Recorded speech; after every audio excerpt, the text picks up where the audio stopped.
Need a last minute card for Thanksgiving? This one is super easy and quick. So today we're only going to be working with a very small number of supplies for paper.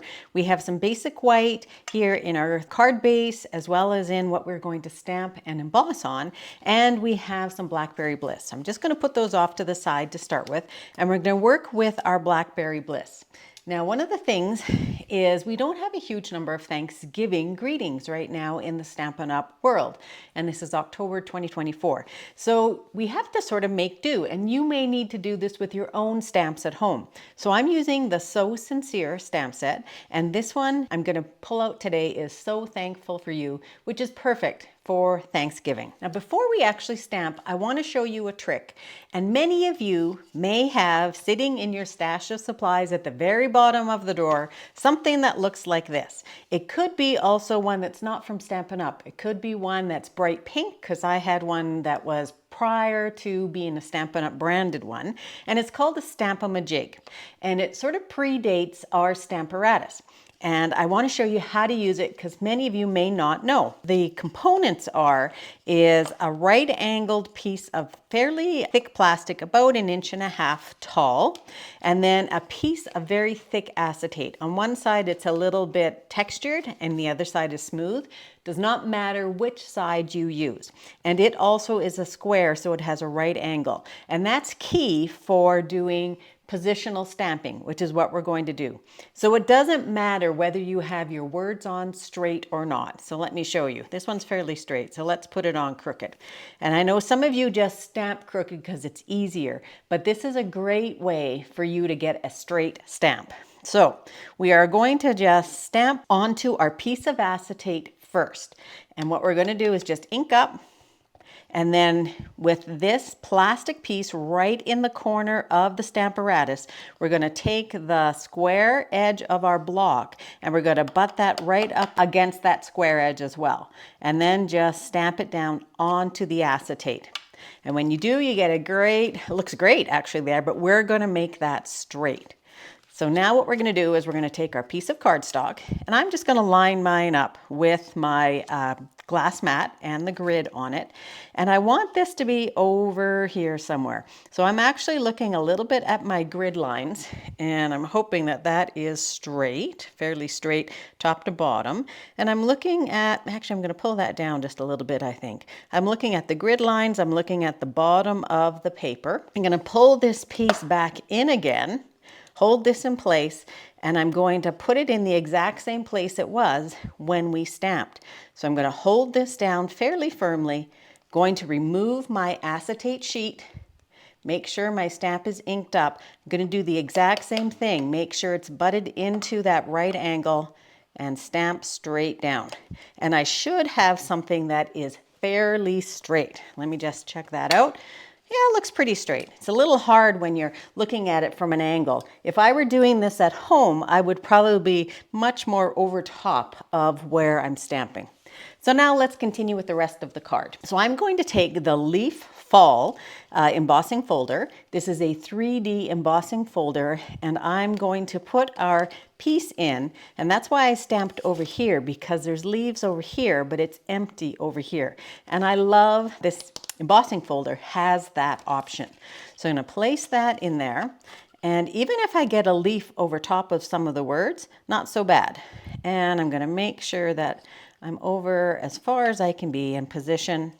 And it does not matter if I'm straight on this one because the leaves are just falling helter-skelter. So let's take our Stampin' Cut and Emboss machine. For the most times, I like to put it in with the folded edge going into the machine. Then we're using our dark gray number 4 to go over top, and we have our platform down there as well, and run that through. So that when we pull this out, what we have are our leaves just tumbling down everywhere on the side. Now we could just leave it completely like this and we would have a beautiful card. If we wanted to add a little bit more color, I'm going to show you how to do that. Now, before we get rid of our Stamp and Cut and Emboss machine and our folder, I created an envelope to match. Now, the trick to the envelope is that you do need to put it in this way, because otherwise you're only going to get the leaves over here, which is okay, but I wanted the leaves on the entire flap. So my flap needs to go in like this. I'll show you how I did that. And try and get it as lined up with the edge of the envelope as possible. And then you're going to need to run that through like this. So where I just said you want to have your fold first, this is a time when you wouldn't.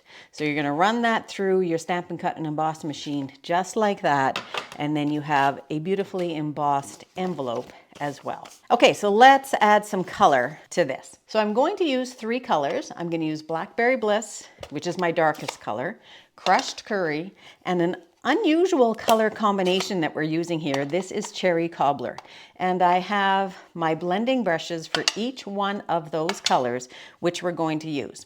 Now, if you have a glass mat, you can use your glass mat for this, and we're gonna clean it up afterwards. If you don't, make sure you have some paper, some scrap paper underneath, because we need to tap off your colors first. So we're gonna start with our yellow, which is our Crushed Curry. So tap it in there really quickly, tap it off. Now, if you wanted this to be a super quick card, you'll have already glued this together and you're done. If you want to add a little bit more, this is the way to do it. So I'm going to add color sort of everywhere. Circular motion, not a lot of pressure, because as soon as you add pressure is when you get those blobs of color on there. Now I'm going to go for some of my Cherry Cobbler. Again, tap it right off because we don't want a huge amount of that Cherry Cobbler. And so I'm going to start off my paper this time and come in. Now, our Cherry Cobbler and our yellow is going to make orange, which would be perfect for our fall card. Okay, so add some of that color everywhere. Again, a very light touch. You don't want a lot of color down here. And let's add lastly our Blackberry Bliss. Now, when you have color on your glass mat, try not to move your paper too much because it'll get on the back and it might get on your fingers. So we're gonna tap off that Blackberry Bliss. This time I'm gonna come in from up here. So I'm gonna start over here and come in. I'm very light. You can see I'm hardly holding on to it. Very light. And what's great about these 3D embossing folders is that they pick up different levels. So different levels of color. So I'm going to add just a little more pressure because I want a little bit more purple showing up here. And I'm also going to pick up a little bit more. Now I could go in and pick up that one, I guess. That would be a great way to use up that extra color. So again, just go over top and then take a look at it and see if you want to add more color. I'm going to come in with a little bit more red over here. Cherry Cobbler. So we're getting a little different tones for our fall card here. And I have 2 other designs that I want to show you. And to add the best color, get the most brightest color, I'm going to go back in with my yellow. And it's going to perk up some of those reds and turn them into oranges. Now, the problem with yellow and purple is that we're going to get brown. So just be careful that you don't add too much. So I think that that's probably enough. So to clean up my work area, I'm going to take the little chamois that comes with the glass mat, move this off, and I'm just going to clean that up, move off my blending brushes, and clean that off.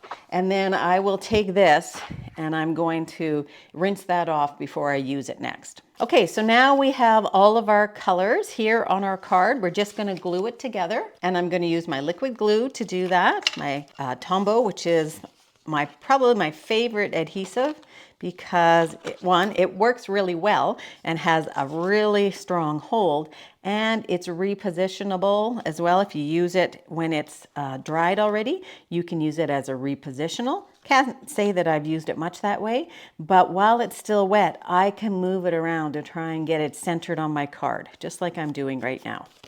And let's glue this down so we don't have a lot of layers on this card. 2 layers, because we want it to go through the mail fairly easily without additional postage. There we go. Glue that down. And we're going to add one embellishment, and I'm going to add a little bit of the glitz here, and I can decide if I want to have the champagne. These are the Druzy adhesive backed embellishments, new in our mini catalog, or if I want to add silver. And boy, it's hard to decide, but I think I'm going to go for the champagne.